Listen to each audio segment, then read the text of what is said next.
Aloha everyone, and welcome back to another episode of Bite Size History Side Note. I'll be your host, Audrey Durham, and in today's episode, it is summertime. And in the spirit of summer and the pop-up tiki bars and luau parties that are happening to celebrate the season, we are going to cover the origins of the tiki. So grab a Mai Tai or a mocktail while we learn about where tikis come from and why they're still so popular. First up, our question is, what is a tiki? Now, a tiki is normally a statue, but it does have a number of representations, especially in modern times.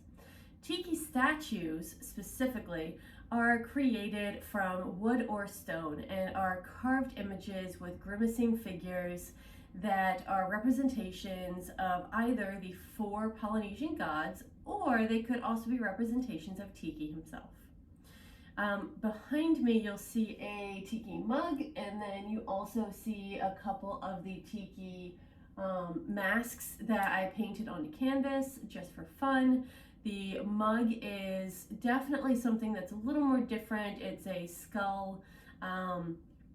So in today's culture, we have a load of variations on what people consider to be tiki inspired or tiki themed objects.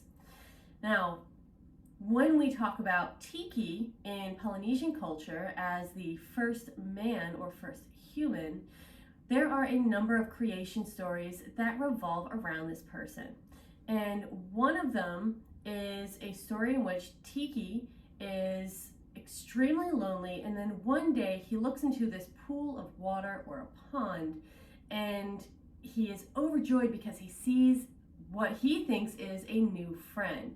Now, it's actually his reflection, so when he jumps into the water, he ends up realizing his mistake and is so upset and so overcome with grief and disappointment that he chose to fill the pond in with earth, and that way he would never make that same mistake again.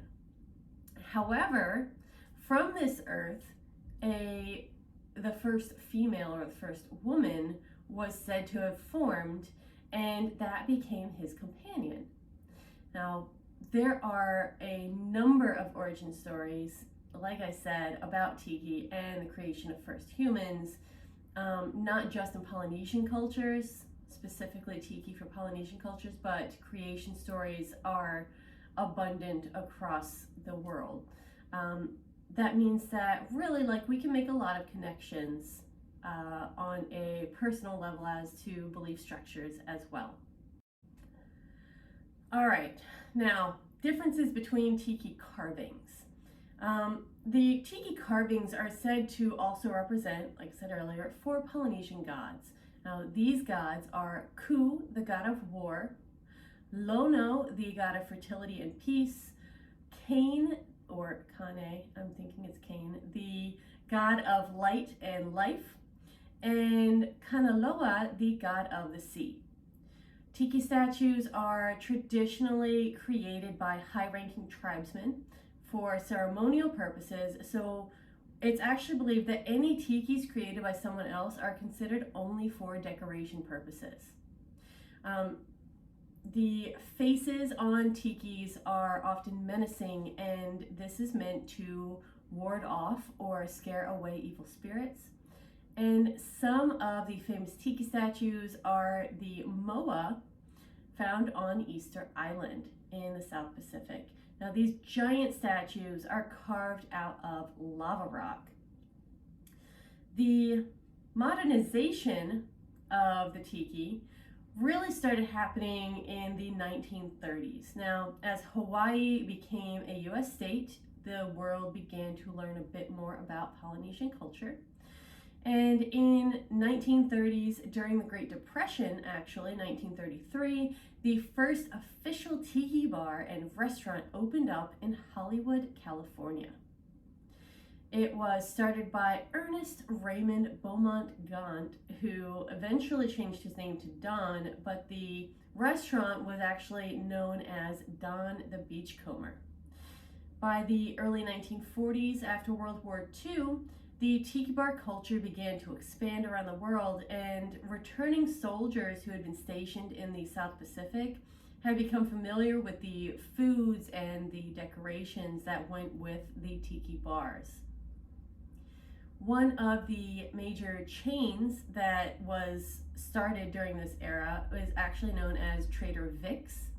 And these restaurants offered colorful tropical decor as well as Polynesian menu items.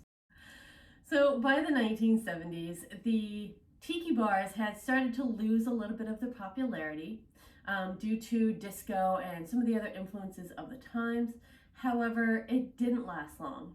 The 1980s brought sort of a resurgence of the tiki bar and this whole scene, and we not only started to see more of the custom crafted cocktails that you'll actually see in traditional tiki bars or pop-up tiki bars today, but we get to learn a little bit more about some of the cultures that inspired them. The tiki drinks offered in most tiki bars were actually developed as like crafted cocktails. All right, now as I showed you, there is actually this little guy right here. He is a tiki mug. I'm going to show you a few other images of some. However, tiki mugs today come in a variety of forms and often are filled with whatever type of cocktail is ordered that goes with them. Now, tiki drinks that are offered in most tiki bars were developed as crafted cocktails, and the Mai Tai was one of the first to be developed, and multiple bars and restaurants, especially throughout California, because this is where the tiki culture first sort of took off, tried to lay claim as the progenitor of this cocktail. Mai Tais are still offered in many tiki bars as well as other establishments today, as it quickly became a popular drink. Now, tiki bars have once again reached a level of popularity around the globe. In the US, there are pop-up tiki bars in most cities during the summertime to celebrate the warm weather with tropical flair. And then there are staple tiki bars that exist in multiple cities that are just there year round. Now, most cocktails of tiki bars and these types of rum punch and things like that in general follow a very simple style of a recipe, and it's 1 sour, 2 of sweet, 3 of strong, and 4 of weak. Now that is basically just the mix, and whatever you choose as your sour, sweet, strong, or weak changes the cocktail. But that was how one of the first punches was made, and it's sort of just how people remembered how to mix things. These would be considered the proportions or ratios of what to add each time to create a traditional tiki cocktail or rum punch. Hawaiian and other Polynesian or South Pacific cultures still hold ceremonies using tiki statues today. These ceremonies are full of tribal traditions that I will actually be covering in a later episode. For now, I want to thank you for joining me for another bite-sized history side note. If you liked this video and would like to learn more about history or historical thinking, please hit the like and subscribe buttons and check out my other history videos through Bite-Sized History with Audrey Durham. Thank you so much for joining me. Have a wonderful day. Aloha.